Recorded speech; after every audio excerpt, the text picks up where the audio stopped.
प्रिय छात्रों, कक्षा 12वीं के व्यवसायिक अध्ययन विषय के अंतर्गत अध्याय 18 के अंतर्गत हम आज अध्ययन करेंगे विपणन प्रबंध अध्याय का। विपणन प्रबंध, जिसको हम मार्केटिंग मैनेजमेंट कहते हैं। तो विपणन क्या है कि सामान्य तौर पर जैसे कि हम देखते हैं कि प्रत्येक मनुष्य जो भी आर्थिक क्रियाएं करता है वो अपनी आवश्यकताओं को पूरा करने के लिए करता है। व्यक्ति को जो है वस्तु और सेवाओं की आवश्यकता होती है और अपनी इन आवश्यकताओं को पूरा करने के लिए वो जो है उत्पादन प्रक्रिया द्वारा क्या करता है, अपनी आवश्यकताओं को पूरा करने के लिए उत्पादन का सृजन करता है। परंतु एक चीज जैसे हम देखते हैं कि सिर्फ वस्तुओं का निर्माण करना ही आवश्यक नहीं होता। आवश्यकता के अनुसार जो वस्तुएं निर्मित की जाती हैं तो सिर्फ निर्माण बस से मतलब नहीं, उस निर्मित वस्तु को उपभोक्ता तक किस प्रकार से पहुंचाया जाता है। तो यहाँ हम देखते हैं कि व्यक्तियों के लिए वस्तुओं और सेवाओं की आवश्यकता होती है, जिसकी पूर्ति जो है उत्पादन प्रक्रिया द्वारा उनका सृजन किया जाता है। अर्थात आवश्यकता अनुसार जो है वस्तुओं का और सेवाओं का उत्पादन किया जाता है। अब यहाँ जो है उत्पादन बस पर्याप्त नहीं है, बल्कि उसे आवश्यकता वाले लोगों तक पहुंचाना भी पड़ता है। अर्थात वस्तु का आवश्यकता अनुसार हमने उत्पादन किया और उत्पादन होने के पश्चात उस वस्तु और सेवा को आवश्यकता अनुसार जो है जिसको उसकी आवश्यकता है उस तक पहुंचाना। अतः ऐसा बाजार हो जो वस्तुओं और सेवाओं को निर्माता के पास से उपभोक्ता तक पहुंचाया जा सके। यह बाजार जो है विपणन तथा उसके कार्यों और विपणन प्रबंध आदि का हम यहाँ पर अध्ययन इस आधार पर करते हैं। तो सबसे पहले हम बाजार देखते हैं, जो इसका प्रथम चरण है। बाजार क्या है? तो बाजार वो क्षेत्र है जहाँ पर कि क्रेता एवं विक्रेता जो है प्रत्यक्ष अथवा अप्रत्यक्ष रूप से व्यापारियों द्वारा एक दूसरे से इतने निकट संपर्क में होते हैं कि बाजार के एक भाग में प्रचलित मूल्य जो है दूसरे भाग में प्रचलित मूल्य को क्या करता है, प्रभावित करता है। तो बाजार एक ऐसा क्षेत्र है जहां पर कि बहुत अधिक मात्रा में क्रेता और विक्रेता फैले होते हैं और ये प्रत्यक्ष रूप से क्रेता और विक्रेता जो हैं दोनों आपस में प्रत्यक्ष रूप से संपर्क में रहते हैं। और साथ ही एक चीज और बिंदु यहाँ पर भी ये भी है कि बाजार में जो उस वस्तु या जो सेवा का जो मूल्य है, प्रचलित मूल्य है, वो दूसरे भाग में प्रचलित मूल्य को भी क्या करता है, प्रभावित करता है। यदि एक स्थान पर वो वस्तु इतने रुपए की मिल रही है तो दूसरे स्थान पर भी वो वस्तु उतने रुपए की ही प्राप्त होगी। तो ये जो है बाजार से आशय। इसके बाद हम देखते हैं विशेषताएं क्या है। नंबर 1, बाजार में क्रेता और जो विक्रेता हैं इतनी मात्रा में होते हैं कि इनके बीच में प्रतियोगिता बनी होती है। विक्रेता को अपनी माल बेचने की पड़ी होती है और क्रेता को जो है कम से कम कीमत पर बेहतर से बेहतर उत्पादन को खरीदने की होड़ यहाँ पर रहती है। तो इस प्रकार से दोनों के बीच में यहाँ पर आपस में जो है फैले होते हैं, क्रेता विक्रेता बहुत अधिक मात्रा में होते हैं और बाजार में जो प्रतियोगिता है वो यहाँ पर बनी होती है। फिर बाजार से आशा एक ऐसे क्षेत्र से है, ना कि स्थान से। अर्थात बाजार जो है पर्टिकुलर कोई स्थान नहीं, ये अलग अलग क्षेत्र वाइज जो है फैला हुआ होता है। फिर बाजार में स्वतंत्र प्रतियोगिता होती है। यहाँ पर जो है आपस में पूर्ण रूप से स्वतंत्र प्रतियोगिता रहती है और उसी आधार पर मूल्य का भी निर्धारण यहाँ होता है। और अंतिम जो है क्रेता और विक्रेता का होना आवश्यक है। अर्थात बाजार में यदि खरीददार और बेचने वाला नहीं होगा तो वो बाजार नहीं कहलाएगा। तो ये जो है बाजार की परिभाषा और बाजार की विशेषता। अब हम देखते हैं विपणन। विपणन क्या है? प्रारंभ में विपणन को जो है विक्रय के समानार्थी माना जाता था। सामान्य तौर पर विपणन को जो लिया जाता था कि माल को बेचने से संबंधित। तो जिस प्रकार से विक्रय में माल को बेचा जाता उसी तरह से विपणन को भी विक्रय के ही समानार्थी माना जाता था। परंतु व्यवसाय में परिवर्तन होने से इसे व्यापक रूप से लिया जाने लगा। तो अभी यहाँ विपणन का जो अर्थ है उन समस्त व्यवसायिक क्रियाओं के निष्पादन से है जो वस्तुओं और सेवाओं के प्रवाह को उत्पादक से उपभोक्ता की ओर निर्देशित करती है। अर्थात विपणन में ऐसे सभी प्रयास या प्रयत्न सम्मिलित हैं जो वस्तुओं एवं सेवाओं को स्वामित्व हस्तांतरण एवं भौतिक वितरण कार्य में सहायक होते हैं। तो विपणन में वे सभी प्रयास जो उत्पादन से लेकर उपभोक्ता तक के बीच में हैं, वो सभी प्रयास जो हैं वो क्या है, विपणन के अंतर्गत है। अर्थात यहाँ पर स्वामित्व का हस्तांतरण और भौतिक रूप से वितरण जो है उपभोक्ता तक पहुंचे। तो ये विपणन आज जो है, विपणन जो है वो उपभोक्ता मूलक हो गया है। अर्थात उपभोक्ता मूलक से तात्पर्य यहाँ पर यह है कि जो भी उत्पादन किया जाता है वो उपभोक्ता की आवश्यकता अनुसार, उसकी रुचि के अनुसार, उसकी इच्छा के अनुसार हो गया है। तो जैसे कि बहुत सारी चीज़ें होती हैं, जो उदाहरण के तौर पर हम देखें कि यदि हम वस्तुओं में किसी प्रकार का परिवर्तन चाहते हैं तो हम अपेक्षा उसी प्रकार की रखते हैं कि बाजार से हमें उसी प्रकार की वस्तुएं प्राप्त हों जो हमारे इस तरह के उपयोग की हों। तो इस प्रकार से बाजार से जब हम अपेक्षा रखते हैं तो बाजार से वो बात उत्पादक तक पहुंचती है, उसके अनुरूप जो है उत्पादक माल को तैयार करता है। तो इस प्रकार से जो है यहाँ पर विपणन जो है वो उपभोक्ता मूलक हो गया है। उत्पादक उन्हीं वस्तुओं का उत्पादन करते हैं जिन्हें बाजार में बेचा जा सके। उत्पादक जो है उपभोक्ता मूलक होने से वो उन्हीं वस्तुओं का उत्पादन करता है जो बाजार में बेच सके, अर्थात उपभोक्ता उसकी उपयोगिता को प्राप्त कर सके। तो विपणन प्रबंध जो है एक प्रकार से अनिवार्य मांग प्रबंध बन गया है, डिमांड मैनेजमेंट। अर्थात बाजार में उपभोक्ताओं की जिस प्रकार से डिमांड रहेगी उसी प्रकार से उस मांग की पूर्ति जो है उत्पादनकर्ता के द्वारा की जाएगी। तो विपणन प्रबंध जो है वो वर्तमान में क्या बन गया है, मांग प्रबंध एक प्रकार से बन गया है। अब मांग प्रबंध में जो उत्पादनकर्ता विपणन शोध के माध्यम से उपभोक्ता मांग का विश्लेषण एवं पूर्वानुमान लगाता है। अब यहाँ उत्पादन क्या करता है, विपणन शोध के आधार पर मार्केटिंग में रिसर्च करता है, मार्केट में कि उपभोक्ताओं की मांग किस प्रकार से है उसका अनुमान लगाता है और उसका विश्लेषण करता है, और जो मांग अनुमानित मांग उसको प्राप्त होती है उसके अनुरूप जो है वह वस्तु का नियोजन एवं विकास करती है, अर्थात उत्पादन करता है। तो वही उपभोक्ता की मांग को बढ़ाना तथा भौतिक वितरण व बिक्री पश्चात जो है सेवा प्रदान करने संबंधी कार्य विपणन करता है। तो इस प्रकार से यहाँ पर हम देखते हैं कि विपणन जो है मूल रूप से क्या है, उपभोक्ता मूलक हो गया है। उपभोक्ता की रुचि, उसकी इच्छा अनुसार जो है उत्पादनकर्ता द्वारा माल को उत्पादित किया जाता है और उन्हीं वस्तुओं का उत्पादन करता है जिसको वो बाजार में बेच सके। तो ये विपणन से आशय। इसके बाद विपणन के लक्षण या विशेषताएं। नंबर 1 है आवश्यकता एवं इच्छा। आवश्यकता एवं इच्छा ये ऐसे शब्द हैं, प्रत्येक मनुष्य की किसी न किसी वस्तु या सेवा को प्राप्त करने की क्या होती है, इच्छा होती है। लेकिन उसकी आवश्यकता वो कब बनती है, जब उसको पूरा करने के लिए उसके पास पर्याप्त साधन हो। तो ऐसा है कि प्रत्येक इच्छा जो है वो आवश्यकता नहीं हो सकती, लेकिन प्रत्येक आवश्यकता जो है वो इच्छा हो सकती है। तो यहाँ आवश्यकता जो है वो मनुष्य की क्या है, मूल अपेक्षा होती है, जिसके लिए उत्पादनकर्ता अपनी वस्तुओं व सेवाओं का विकास करता है जो इस उद्देश्य की पूर्ति कर सके। अर्थात प्रत्येक मनुष्य की जो आवश्यकता है, जो उसकी इच्छा है, उसको उत्पादनकर्ता जो है पूरा करने के लिए उसके अनुरूप जो है वस्तुओं और सेवाओं का उत्पादन करता है, उसका विकास करता है। दूसरा जो है उत्पाद का सृजन। विपणन की यहाँ एक समन्वित व्यवसाय की योजना एवं कार्यक्रम के रूप में होती हैं। यह आंतरिक एवं बाह्य शक्तियों के विस्तृत विश्लेषण पर आधारित होती हैं। तो ये उत्पादन का सृजन करते हैं। फिर ग्राहक के योग्य मूल्य। क्रेता जो है वस्तु को खरीदते समय यह देखता है कि वह अपनी आवश्यकता की पूर्ति किस मूल्य तक कर सकता है। अर्थात जब हम किसी वस्तु को बाजार में खरीदने जाते हैं तो साथ में ये देखते हैं कि हमारी आवश्यकता के अनुसार हम किस हद तक मूल्य को चुका सकते हैं।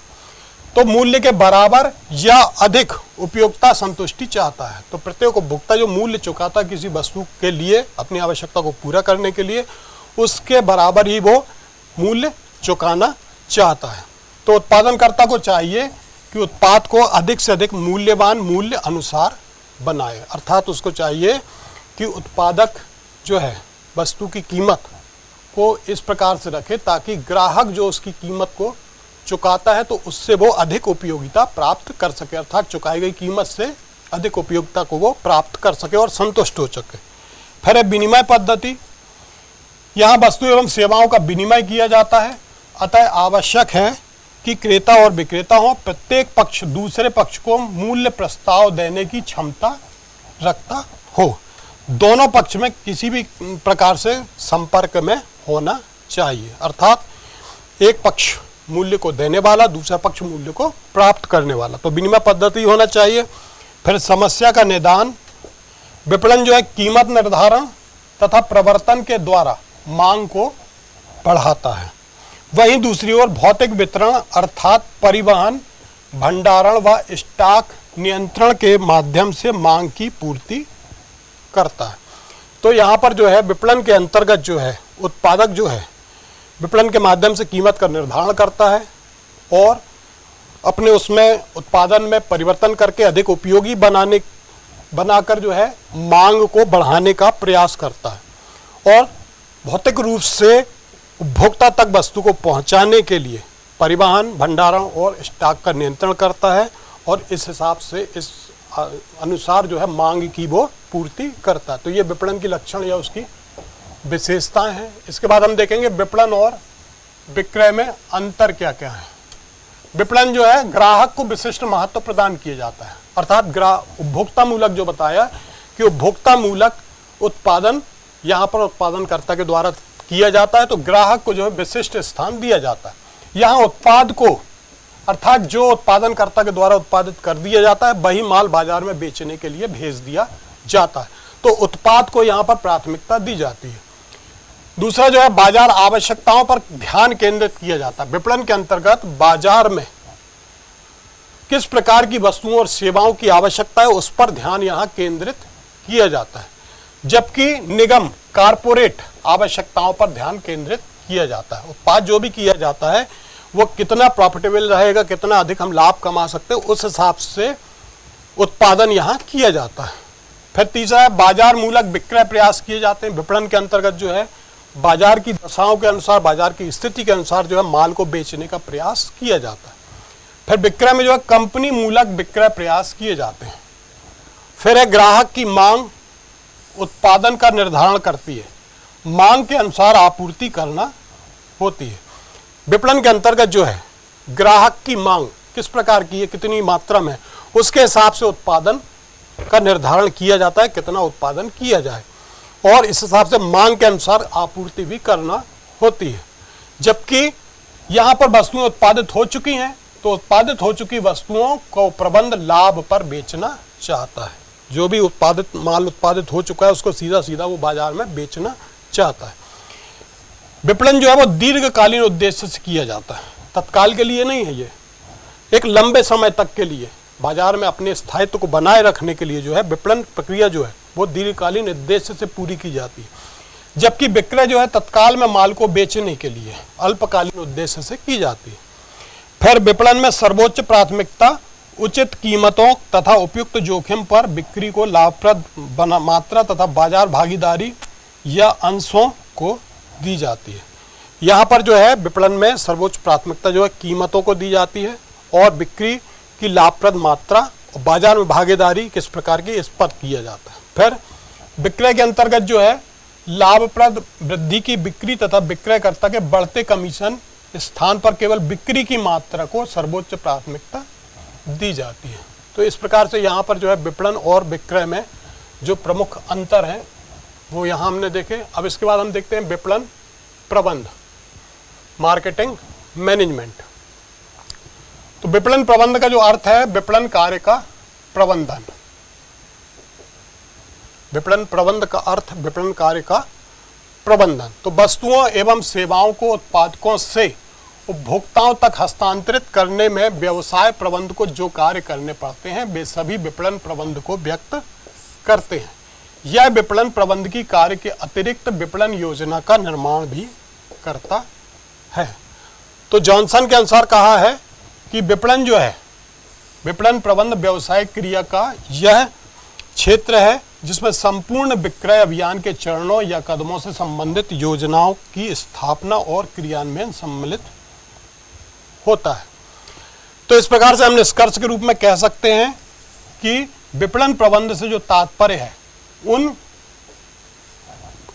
विपणन क्रियाओं के प्रबंधन से है जो उपभोक्ताओं की मांग का अनुमान लगाने और उसके अनुसार उत्पादन करने, प्रभावी विपणन कार्यक्रमों का निर्माण करने और उपभोक्ता संतुष्टि के माध्यम से निर्धारित लक्ष्य प्राप्ति हेतु वस्तुओं एवं सेवाओं का वितरण करने से संबंध रखती है। तो इस प्रकार से यहाँ हम देखते हैं कि विपणन प्रबंध जो है व्यवसाय क्रिया का वो भाग है जो संपूर्ण विक्रय अभियान के चरणों या कदमों से संबंधित जो विभिन्न योजना, उनकी स्थापना, उनको क्रियान्वित करने का कार्य करता है। तो ये विपणन प्रबंध से आशय। फिर इसके उद्देश्य या कार्य। नंबर 1, बिक्री एवं बाजार का विश्लेषण करना, ग्राहकों की आवश्यकता को पहचान करना, वस्तु एवं सेवाओं का सफल विपणन के लिए विभिन्न निर्णय लेना आवश्यक है और किन अवसरों का लाभ उठाने के लिए कौन से कार्य किए जाएं जो महत्वपूर्ण हैं, जैसे इंटरनेट का प्रयोग, मोबाइल फोन का बाजार आदि, जिनमें तीव्र विकास की संभावना है।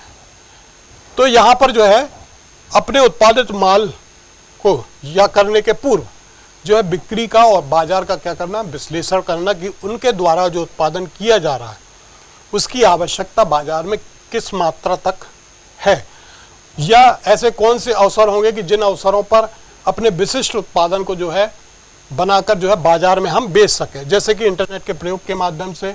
यहाँ पर फिर मोबाइल फ़ोन का बाजार है, बाजार में किस प्रकार के मोबाइल फ़ोनों की डिमांड है, और तो यहाँ पर जो है इस हिसाब से किस व्यवसाय में तीव्र विकास की संभावना है उन क्षेत्रों में कार्य करना। तो संगठन को किस क्षेत्र में कार्य करना चाहिए, इसका निर्णय लेने के लिए संगठन की शक्तियों एवं कमजोरियों की ध्यान से जांच करना होती है। फिर दूसरा है विपणन नियोजन व लक्ष्य निर्धारण करना।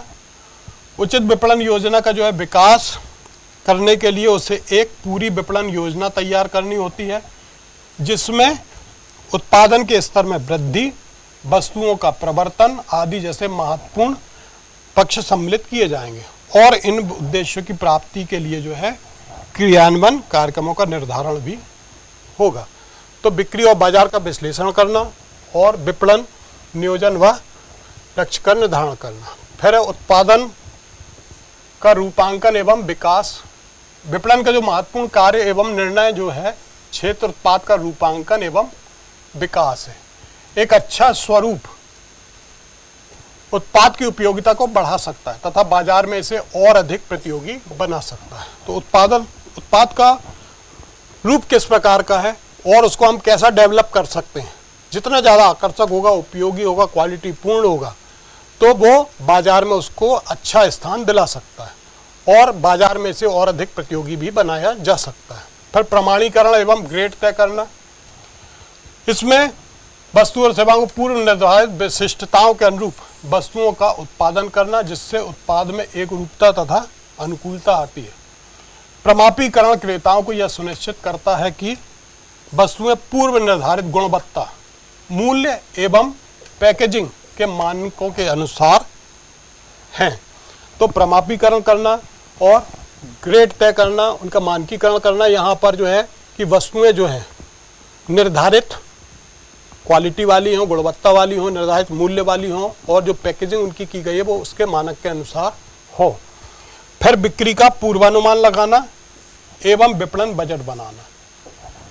यहाँ पर बिक्री का बाजार का विश्लेषण करके जो है बिक्री का अनुमान लगाना और विपणन में जो व्यय संबंधित है उसको बजट को तैयार करना। फिर विपणन कार्य को संपादित करने के लिए विपणन से जुड़े व्यक्तियों, वित्त, भौतिक सुविधाओं आदि का एकत्रीकरण करना। कुछ प्रश्न है इससे। बाजार से क्या आशा है, इसकी विशेषताएं लिखिए। दूसरा, विपणन से आशा है उसकी परिभाषा लिखिए तथा मांग प्रबंध की क्रियाओं को समझाइए। तीसरा, विपणन के विभिन्न लक्षणों या विशेषताओं को समझाइए। चौथा, विपणन एवं विक्रय में अंतर स्पष्ट कीजिए। पांचवा, विपणन प्रबंध से आशय और उसकी परिभाषा दीजिए।